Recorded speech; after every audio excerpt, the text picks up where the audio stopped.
The commentary describes 3 stages of concentration: momentary, neighborhood, and fixed penetration.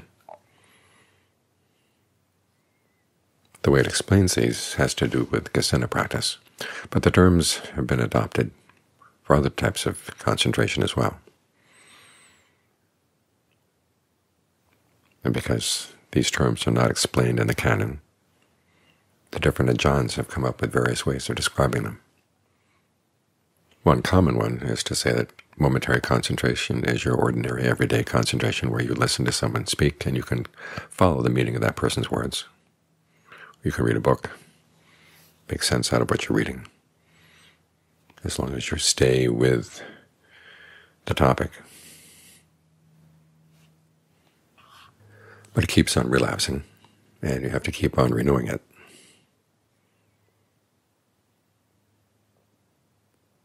Neighborhood concentration is when you let go of your everyday concerns, and you're beginning to settle in with the object of meditation, but it's not fully secure.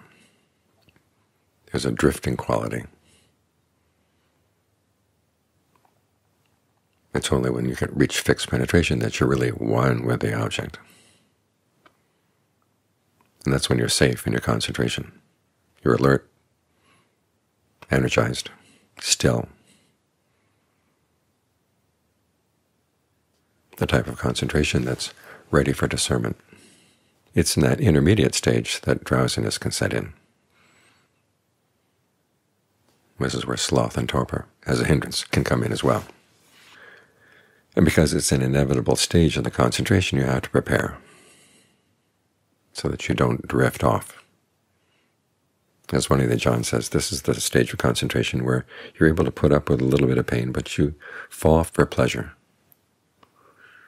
In other words, you lose your topic of concentration and you focus instead on the pleasure that's beginning to arise. And you zone out. This is why John Lee would have you start the meditation with long, deep in and out breaths to energize yourself.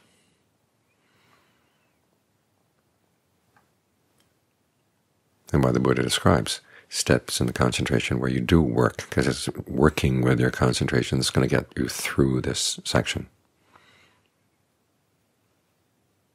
Evaluating the breath, spreading the breath around. These are John Lee's techniques. The Buddha would have you spread your awareness throughout the whole body. And the effort of spreading your awareness and keeping it spread, that's one thing that can help keep you awake, keep you from drifting off.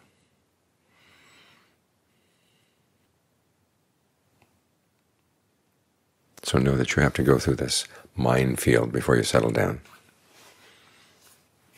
And be prepared. Sometimes you find that staying with the breath is not enough to keep you awake, even if you're trying to keep your awareness filling the body. This is why the Buddha says if you find yourself drifting off with a particular topic of concentration, don't make much of that topic. In other words, find something else. Either you change the way you breathe, or you change to another contemplation. You can try imagining the bones in the body. Start with the tips of the fingers, all the bones in the first joints, then move up to the second joints, the third joints. Try to have a sense of the feeling where you are focused on those bones, and then relax that part of the body, and then work up through the hands, through the wrists, through the arms, the shoulders, and then start down at the feet and work up through the legs, up the spine. You can think about death. Death can come at any time, and you don't want it to come where you're nodding off.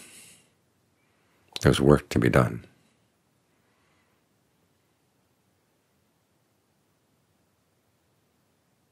You can think about the Buddha.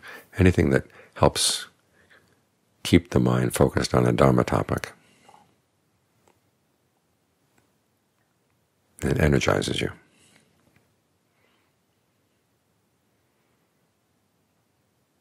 These are the things you do in preparation. There are also things you can do when you find yourself drifting off, in spite of your first efforts. This is where you have to be firmly on the side of not drifting off and not falling asleep, because there's a part of the mind that will say, these are the signs I'm tired, I need my rest, and you just go for it. So remind yourself, no one has slept their way to awakening. And the mind has its tricks. It's not always the case that drowsiness is a sign that you really do need rest. So you've got to test it.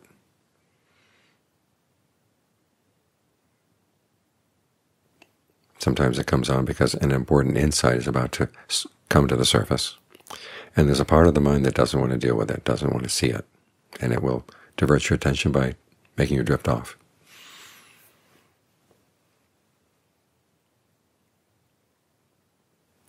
So as signs of sleepiness come on, signs of drowsiness, remember you can't always trust them. Don't be too quick to side with them. The Buddha recommends chanting if you can chant. If you can't chant out loud, you're sitting in a group like this, then if there's any chant that you have memorized, run it through in your mind.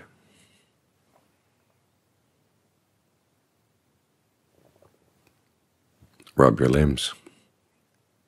If you need to, get up and go out and do some walking meditation. Go up and look at the stars if it's nighttime. Refresh yourself. And if it turns out that even while you're walking you're falling asleep, it's a sign, okay, you do need rest. But you make up your mind that you will lie down and rest, and you will get up as soon as you wake up again.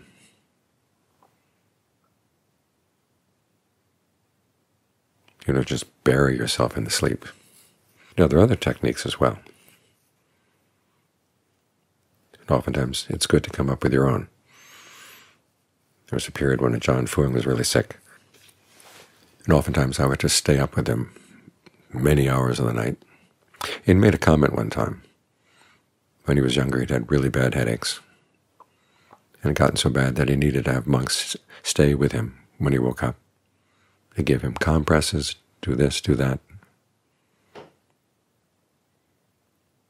And one night he happened to wake up, and all the monks who were there, supposedly watching over him, were asleep, and he found himself watching over them. The thought occurred to him, who's looking after whom here? Well, he said that to me one time, and I realized that was a message. If I was going to be looking after him, he didn't want me lying there when he needed someone at night.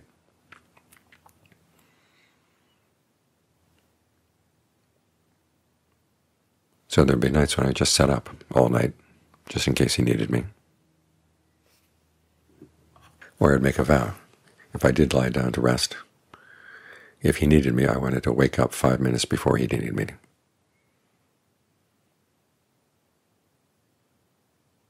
And it worked. But one of the lessons I learned about drowsiness was one time when I had it,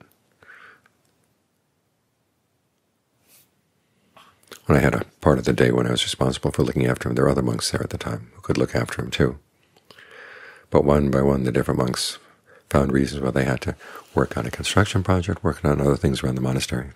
So I found myself taking on this monk's 2 hours and that monk's 2 hours, until I had the 2 a.m. to 8 p.m. shift. Just a few hours to rest, and then it was 2 a.m. had to get up, look after him.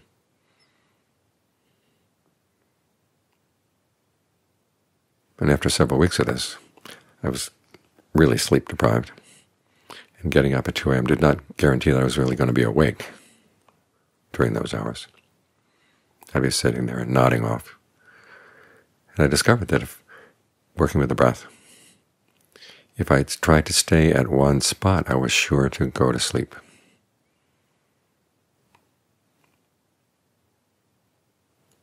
So I decided, okay, 3 breaths at the tip of the nose, 3 breaths at the base of the throat, 3 breaths in the middle of the chest, down through all the spots that Ajahn Lee mentions in Method 2, and then back up again. 3 breaths, 3 breaths. And simply the fact that I had to count the breaths in addition to focusing on the breath, and then I had to move, was able to wake me up.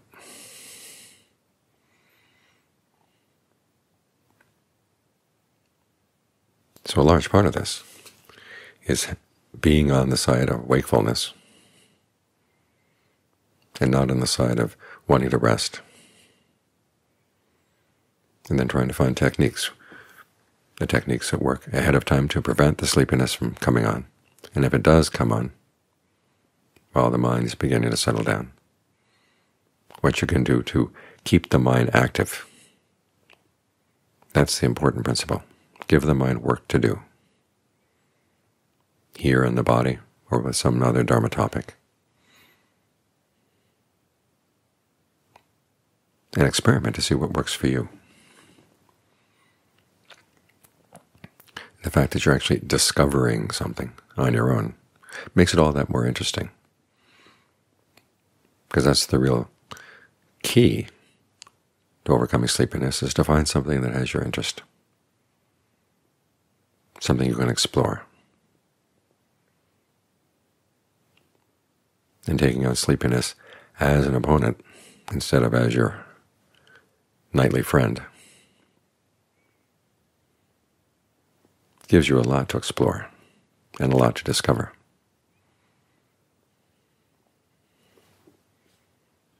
This is the basic principle with all the hindrances, that you learn about them through resisting them, to trying to outwit them, to get around them. And in the course of learning about them, you learn a lot about your own mind.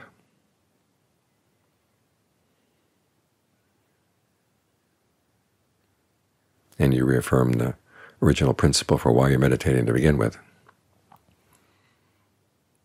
which is that you do really want to master this concentration, the type of concentration that can lead to discernment.